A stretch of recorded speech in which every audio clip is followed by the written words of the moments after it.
नमस्कार, जय हिंद, वंदे मातरम दोस्तों। मैं नवदीप सिंह तक्षशिला बुंदेलखंड में आपका एक बार फिर से स्वागत करता हूं। तो मध्य प्रदेश वर्ग 3 शिक्षक भर्ती पात्रता परीक्षा के लिए आपका बाल विकास का ये आपका अगला टॉपिक है। तो हम प्रैक्टिस सेट भी कर चुके हैं, 18 प्रैक्टिस सेट हमारे कंप्लीट हो चुके हैं। तो जिसने ना देखा हो वो प्लेलिस्ट पे जाके प्रैक्टिस सेट को जरूर कर ले।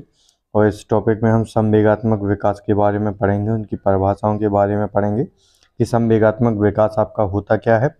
तो ये आपकी जो टॉपिक है वो वर्ग 3 और सीटेट की परीक्षा के लिए बहुत ही इम्पोर्टेंट है, क्योंकि आपकी वर्ग 3 की परीक्षा चल रही है और सीटेट की आने वाली है इसके बाद।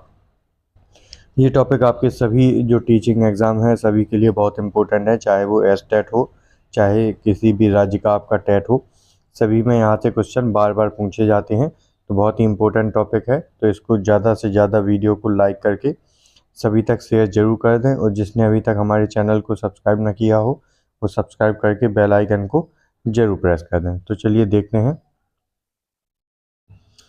तो आपका टॉपिक है संवेगात्मक विकास।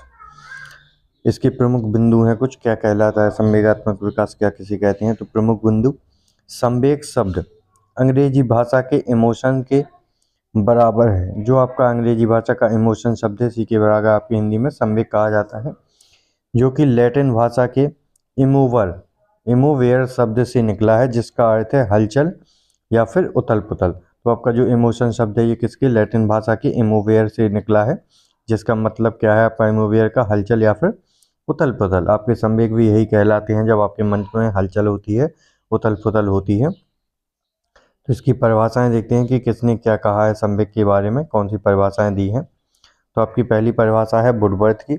वुडवर्थ ने संवेग को क्या कहा है, संवेग व्यक्ति की उत्तेजित दशा है। तो ये किसने कहा है आपका, वुडवर्थ ने कहा है क्या, संवेगों को व्यक्ति की उत्तेजित दशा। ठीक है। आप ध्यान रखें, छोटी छोटी परिभाषाएं हैं कि वुडवर्थ ने संवेग को व्यक्ति की उत्तेजित दशा कहा है। रॉस ने क्या कहा है, संवेग चेतना की वह अवस्था है जिसमें रागात्मक तत्व प्रधान होता है। इन्होंने क्या कहा है, रॉस ने क्या कहा है, रागात्मक, रा से ऐड कर सकते हैं, जोड़ सकते हैं आप, कि रॉस ने संवेग चेतना की वह अवस्था है जिसमें रागात्मक तत्व प्रधान है। रागात्मक मतलब फीलिंग्स आपकी प्रधान है। ये किसने कहा है, रॉस ने, कि रागात्मक तत्व प्रधान है। आप इसको जोड़ लेंगे। अगला है आपका बैलेंटाइन ने क्या कहा है, जब रागात्मक तत्व प्रबल हो जाते हैं तब संवेगों का जन्म होता है। इन्होंने इनकी रॉस की ही डेफिनेशन को उल्टा कर दिया है। रॉस ने कहा था संवेग चेतना की वह अवस्था है जिसमें रागात्मक तत्व प्रधान होता है, और वैलेंटाइन ने कह दिया है कि जब रागात्मक तत्व प्रधान होते हैं या प्रबल होते हैं तब संवेगों का जन्म होता है। ये किसने कहा है, वैलेंटाइन ने। तो छोटी छोटी सी लाइन से परिभाषा है, आप जोड़ते रहेंगे। अगली आपकी परिभाषा है किसकी, जर्सील्ड। जर्सील्ड ने क्या कहा है संवेगों को लेकर, किसी प्रकार के आवेश में आने, उत्तेजित हो जाने या भड़क जाने को संवेग कहते हैं। तो क्या कहा है जर्सील्ड ने, कि किसी प्रकार के आवेश में आ जाने, अगर आपको किसी पर गुस्सा आता है तो वो संवेग अलग हो जाएगा आपके, उत्तेजित हो जाते हैं, खुशी में एक्साइटेड हो जाते हैं तो वो संवेग आपके अलग हैं, या किसी पर भड़क जाने को संवेग कहते हैं। ये आपके क्या है, संवेग है, इमोशन है। जैसे कि आपने वो पढ़ा होगा हिंदी में टॉपिक आपका, हिंदी का जो टॉपिक है आपका रस वाला, इसमें रस है उसके संवेग दिए रहते हैं, वो आपके रस और उसके स्थायी भाव जो दिए रहते हैं। अब जो स्थायी भाव है वही आपके इनमें संवेग है। जैसे रौद्र, हास्य में क्या आता है, हास आता है। आश्चर्य, विस्मय में क्या आता है, आश्चर्य आता है। ये क्या है, उनके संवेग ही हैं। कि अगर आपको किसी से डर लग रहा है तो आप उससे पलायन कर जाएंगे, तो वहाँ से जैसे रस और आपके स्थायी भाव हैं वैसे ही आपके क्या है, इमोशन है, इमोशन या फिर संवेग जिसको कहते हैं। अगली परिभाषा है पीटी यंग की। पीटी यंग ने क्या कहा है, संवेग एक व्यक्ति में शारीरिक मानसिक कारणों से पैदा हुआ उपद्रव है। इन्होंने पीटी यंग ने क्या कह दिया है कि जो आपके संवेग हैं व्यक्ति की कोई भी शारीरिक और कारण हो सकता है या फिर मानसिक कारण होता है जिससे उसके मन में उपद्रव पैदा होता है, वही क्या है, संवेग हैं आपके। बिल्कुल सही बात है। अगर शारीरिक रूप से आप कमज़ोर हैं और आप बीमार हैं तो आपके मन में अलग प्रकार के संवेग जो हैं वो उत्पन्न होते हैं आपके, और मानसिक रूप से भी अगर आप परेशान हैं तब भी आपके मन में अलग संवेगों की पैदा होते हैं। आगे देखते हैं, अगली हेडिंग है आपकी संवेगों की विशेषताएं। तो संवेगों की कुछ विशेषताएं भी हैं, क्या हैं उनको हम देखते हैं। नंबर 1 है परिवर्तनशीलता। तो संवेग क्या होते हैं, परिवर्तनशील होते हैं। कोई भी संवेग हमेशा नहीं बना रहता है, संवेग बदलते रहते हैं। तो आपको सिंपल से आप अपने लाइफ से जोड़कर देखेंगे तो आपको हर हेडिंग याद हो जाएगी आपको कि संवेग आपको एक ही जो आपका स्थायी भाव है वो नहीं बना रहता है। कभी गुस्सा आता है, कभी प्यार आता है, कभी नाराजगी होती है, कभी ईर्ष्या होती है। तो ये क्या है, परिवर्तन, सुख आता है, दुख आता है। तो ये क्या है, परिवर्तनशील रहते हैं, एक प्रकार से पूरी जिंदगी भर नहीं चलते हैं। तो ये क्या होते हैं, आपके परिवर्तनशील होते हैं। फिर है आपकी हेडिंग अनिश्चितता। संवेगों का समय, मात्रा, स्थान आदि पहले से पता नहीं होता है क्योंकि संवेगों में अनिश्चितता पाई जाती है। बिल्कुल सही बात है, संवेग आपके अनिश्चित होते हैं, इनके ना तो समय पता रहता है ना मात्रा कि कितनी मात्रा में आएगी। अगर आपको गुस्सा आ रही है तो हो सकता है कि किसी ने गाली दी तो आपको गुस्सा आ जाए, तो ये बिल्कुल पहले से पता नहीं था कि कोई गाली देगा और आपको गुस्सा आ जाएगी। और कितनी गुस्सा आएगी ये भी पता नहीं है कि आपके उसको मुंह में मुक्का मार देंगे, थप्पड़ मार देंगे या क्या कर देंगे, और किस जगह पे आएगी ये भी आपका स्थान निश्चित नहीं होता है।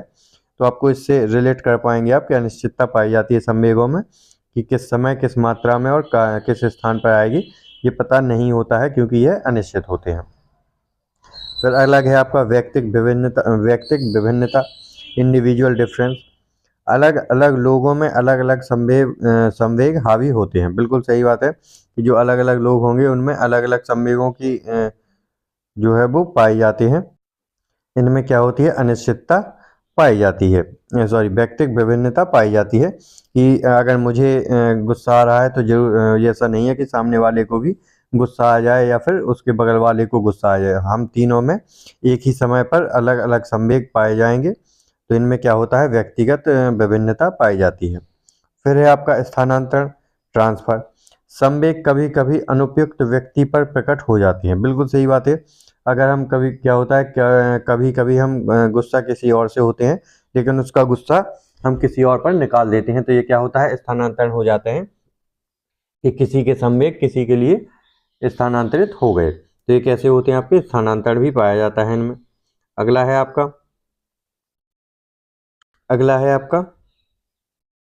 अगला क्या हो जाएगा आपका, विवेक शून्यता। इसमें इसमें क्या होता है आपका, संवेग हावी होने पर व्यक्ति विवेक शून्य हो जाता है तथा उसे सही गलत का ध्यान नहीं रहता। जैसे तुम्हारे लिए मैं चांद तारे तोड़ लाऊंगा, अगर इसमें ज़्यादा प्यार हावी हो गया है तो क्या हो, ऐसी बातें करने लगता है कि उसको क्या सही है, क्या हो सकता है, क्या नहीं हो सकता है, ये नहीं पता चलता है। अगर आपको गुस्सा आ रही है, ज़्यादा गुस्सा आ जाता है तो आप उस समय जो सही निर्णय है वो लेने में सक्षम नहीं होते हैं। फिर बाद में आप सोचते हैं कि नहीं ऐसा नहीं करना था, गलत हो गया, ज़्यादा हो गया। तो ये क्या होती है, इसमें विवेक शून्यता होती है। विवेक उस समय कम हो जाता है, खत्म तो नहीं होता है लेकिन बहुत कम हो जाता है। आगे देखते हैं शारीरिक परिवर्तन। शारीरिक परिवर्तन भी होते हैं संवेग हावी होने पर। संवेग हावी होने पर एक व्यक्ति में कुछ शारीरिक परिवर्तन होते हैं, जैसे आंखें लाल होना, रक्तचाप का बढ़ना। अगर आपको बहुत ज़्यादा गुस्सा आ रही है तो क्या होती है, आपकी आंखें लाल होने लगती हैं, आपका जो ब्लड प्रेशर है वो हाई होने लगता है, आपकी सांसें तेज चलने लगती हैं। तो जो शारीरिक परिवर्तन है वो भी आपको संवेग में देखने को मिलते हैं। जैसे ही संवेग आप पर हावी होते हैं, संवेग की प्रधानता बढ़ती है। अगला हेडिंग है आपकी मूल प्रवृत्ति का जन्म। मूल प्रवृत्ति, संवेग का जन्म मूल प्रवृत्तियों से हुआ है। जो आपकी 14 मूल प्रवृत्तियां बताई गई हैं मैकडूगल ने, किसने बताई हैं 14? अगर क्वेश्चन पूछे आपसे कि मूल प्रवृत्तियों के बारे में किसने कहा है, तो किसने कहा है, मैकडूगल मैकडूगल ने अपने अपने आपके लिए मूल प्रवृत्तियों के बारे में बताया है। और मैकडूगल ने कितनी, 14 आपकी मूल प्रवृत्तियां दी हैं। तो ये आप नोट डाउन कर लें, जिसने भी ना देखा हो, ना पता हो जिसको। तो किससे, संवेग का जन्म किससे हुआ है, मूल प्रवृत्तियों से हुआ है। ठीक है। फिर आपका व्यापकता, कॉम्प्रिहेंसिवनेस। इसमें क्या है, संवेग शरीर के किसी एक अंग से शुरू होकर पूरे शरीर में फैल जाता है। तो इनका कहना है कि संवेग जो है वो किसी एक शरीर से भी पैदा हो सकता है और आपके पूरे शरीर में फैल जाता है। बिल्कुल सही बात है। अगर आपको कहीं पर चोट लग जाती है तो वह वहाँ पे जो दुख का संवेग या दर्द का संवेग आपके मन में वहाँ से स्टार्ट होकर पूरे शरीर में, बॉडी में फैल जाएगा। तो बिल्कुल सिंपल सी बात है, सही बात है। फिर है आपका सकारात्मक या फिर नकारात्मक संवेग। तो ये क्या कहलाता है? संवेग या सकारात्मक या नकारात्मक होते हैं। बिल्कुल, अगर आप पॉजिटिव किसी के लिए अच्छा सोच रहे हैं, प्यार आ रहा है आपको, खुश हैं आप, तो ये कैसे सकारात्मक जो संवेग हैं वो कहलाएंगे। नकारात्मक संवेग, अगर आपको किसी पर घृणा आ रही है, गुस्सा आ रही है, घृणा हो रही है, चिढ़ आ रही है, तो ये कैसे आपके नकारात्मक संवेग हो जाएंगे। तो ये सिंपल सी बात है आपकी। और जो आपका संवेग के सिद्धांत हैं ये हम अगले टॉपिक में कर लेंगे, ये ज़्यादा हो जाएगा। अभी आपको ये देख लीजिए आप, संवेग में की जो विशेषताएं हैं ये कौन सी हैं, और संवेग की जो परिभाषाएं अभी लिखवाई थी, बताई हैं आपने, वो भी आप लिख सकते हैं पॉज करके, स्क्रीनशॉट भी लेके आप अलग से लिख लें।